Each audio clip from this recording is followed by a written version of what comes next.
Sir!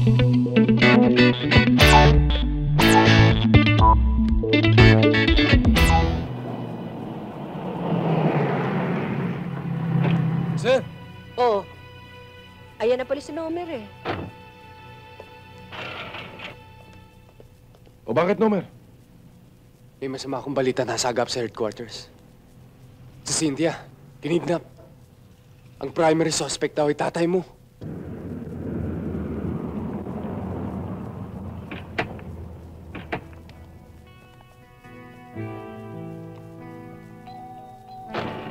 Tara!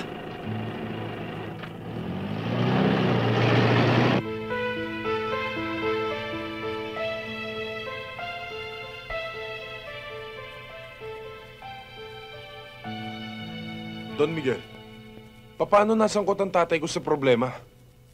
Alex, ang sabi ng katulong namin, si Mang Amador ang sumundok kay Cynthia. Ayoko maisipin, pero iyan ang tinatakbo ng pangyayari. Eh, baka naman ho hindi si Amador yun, Don Miguel. Baka nagkamali lang ang katulong nyo.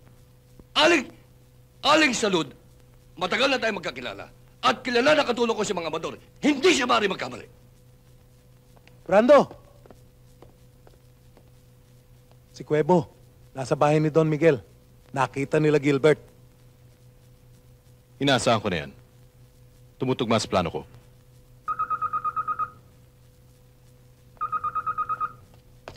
Hello? Don Miguel, hindi ka marunong tumupad sa usapan. Alam kong tumawag ka agad sa police headquarters kagabi. At dahil sa ginawa mo, maganda ka na ng pala para hukayin ang anak mo. Please, wag! Huwag, nakikiusap ako. Hindi na maaulit yun. At kung kinakailangan doble ko halaga hinihingi ninyo, gagawin ko! Baka likas lamang aking anak. Nakikiusap ka na maayos. Eh, sino ba naman ako para tumanggi? Sige, doblehin mo na. Makinig ka mabuti. Dalhin mo ang pera mamayang alas 12 ng hating gabi sa Mayamot, Antipolo. Pero nag-iisa ka lang. Wala kang kasama kahit na sino. Oo. Oo, nakikiusap lamang ako. Huwag mo sasaktan na aking anak. Please.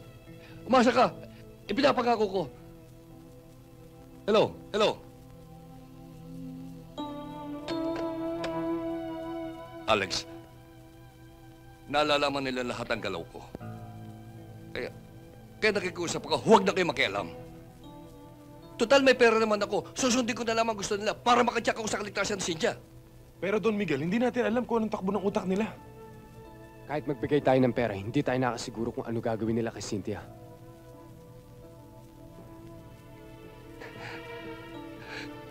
Anong gagawin ko? Ang pinakamabuti natin gawin ay mag-isip tayo ng paraan para matiyak natin ang kaligtasan ni Cynthia.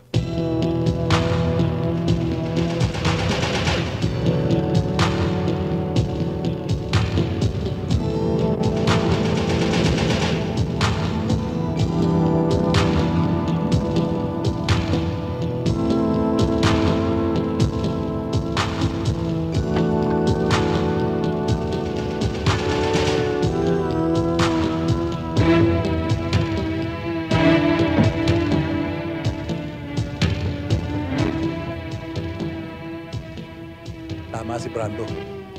Si Cuevo yan. Anong gagawin natin?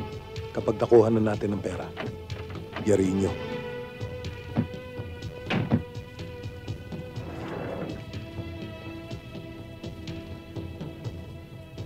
Nasaan ang anak ko?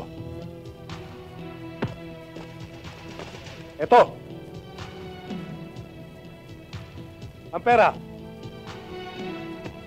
Sige, buksan mo!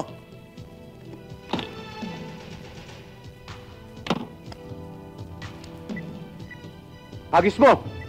Ibigay niyo muna sa akin ang anak ko.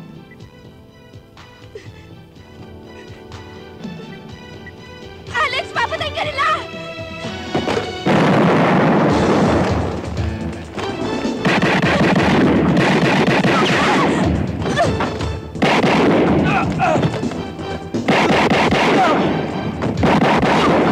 Atras tayo!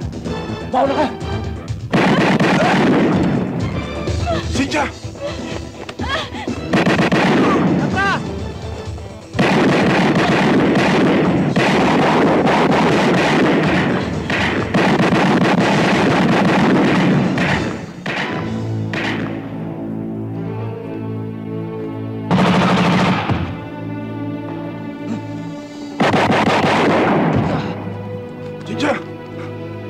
Cynthia!